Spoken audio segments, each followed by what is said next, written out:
criminals in the world have banking licenses of their own. They don't need to money launder.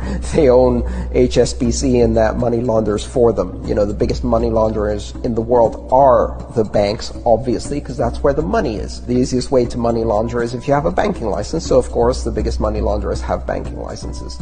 These are excuses. What they want to do, of course, is, they say, taxation and corruption, but in fact, this actually increases corruption.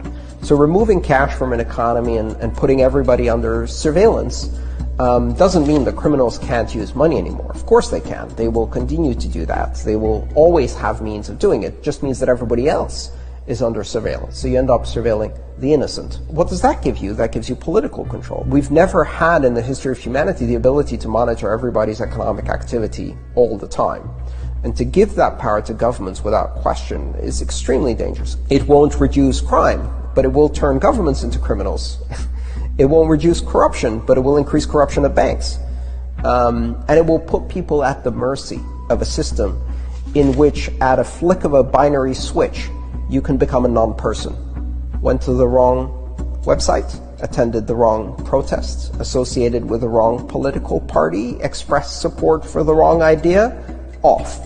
You no longer exist. You can't buy food, you can't buy anything, you can't earn anything, and all of your money disappeared. This idea that as long as we have every participant in every transaction prove their identity, and we can track and control every transaction through this totalitarian surveillance system, we will end crime.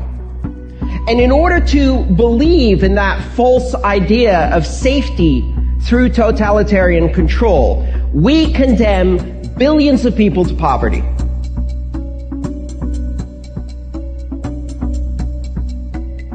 We're sitting at a historical crossroads where the future of money is going to be digital. We're seeing a concerted effort around the world to ban cash, to reduce the availability, the value, and the liquidity of cash everywhere in the world. We saw India demonetize the top 2 value notes they have.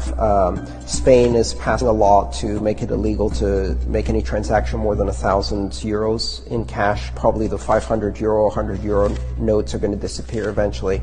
You're seeing this process of demonetization, of removing cash from the economy in order to funnel it all into banking systems that are under constant control and surveillance. This is a very dangerous future, right? The poor, those who don't have ID, undocumented immigrants, victims of human trafficking, refugees, these people are going to be suffering the burden to create this bourgeois illusion of safety and give massive powers to governments that certainly haven't earned the trust to have these kinds of powers. Criminals will have privacy. The question is whether the rest of us will. And so that is the thing. Criminals will use these systems. Criminals will bypass the rules. Criminals will bribe and corrupt officials, and they will bypass the rules. They will deal in gold or Rolexes or cars. In fact, at some point in the height of the crack epidemic, they tried to ban cash in Baltimore in the United States, and criminals switched to using Tide detergent as cash. Fungible, transportable, brand unforgeable, and useful. Just crates of Tide, move it around different right. houses. There will always be criminal activity. That's part of society. Changing the way money works only ends up punishing the innocent. Drug financing doesn't happen in cash. It happens in millions of barrels of oil and billions of pallets of dollars transmitted through wire transfers by the banks who get caught again and again and again and again. And they pay a fine that is a fraction not only of the criminal behavior that they profited from, but of the tens of thousands of deaths they've directly contributed to. And not a single person goes to jail. And at the same time, some people have the audacity to say that we need to end cash in order to stop crime. We have to understand, surveillance never stopped crime. Surveillance is the license given to the people who are on the top of that to control our lives. They will commit crimes. They will commit the worst of crimes. what I call mega crimes. Mega is the prefix we use for millions.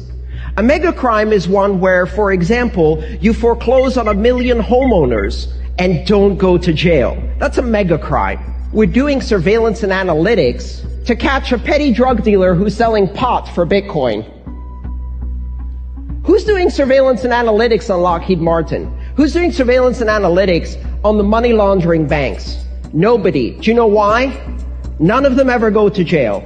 The regulators are completely captured, and the very system of controlling finance from above by having levers of power over the lives of millions of people, billions of people, of having the audacity to cut off entire countries and say, well, they're under sanctions. They're not privileged enough, they're not people enough to gain financial services. Guess who that attracts? If you build levers of power like that, the very worst sociopaths in our society are attracted like flies to shit to grab hold of those levers of power and destroy all of your freedoms as quickly as they can. How have the central bankers, this is my last slide because my 12 minutes is just up, have reacted to the truth coming out? They admit that they've been telling porkies, and now they propose to increase their power. So central bankers belatedly admit, oh, now that you've mentioned it, yes, banks create the money supply. So let's abolish that now. And also, by the way, let's abolish cash. So what should we do? Well, introduce digital cyber currency that central banks issue and control, and thereby gain total control over all economic transactions, decisions, and the whole lot you've just heard from the CEO of the GDI. So the greatest concentration of central banking power in history is really the bid they're aiming at. That's the central bank's goal. And of course, digital accounts of dissenters and regime critics could be switched off. It'd be very difficult to even purchase necessities. So this is an Orwellian dystopia of total control, the end of any freedoms. That's really what central banks are aiming at. Several central banks have, like the Bank of England, already prepared their microchip implant, RFID chip, to be implanted under your skin. And why is the sudden discussion about universal basic income from all the grassroots and inverted commas movements and billionaires? Oh, universal basic income is the bribe for you to accept the microchip. The overarching trend of the 20th century is concentration of power in the hands of the few. That's what we have to keep in mind. We have to work against this. We don't want to have these unaccountable central planners making decisions. We need decentralization, and the solution therefore is to maintain public money in the hands of local community banks, decentralize decision-making, give local people the power in the form of local public banks and local not-for-profit community banks. As I walked in, I was delighted to see that the Gottlieb Duttweiler Institute is also about Genossenschaften, cooperatives, and of course, the majority of banks in Germany are cooperative banks, and that's really what we need. So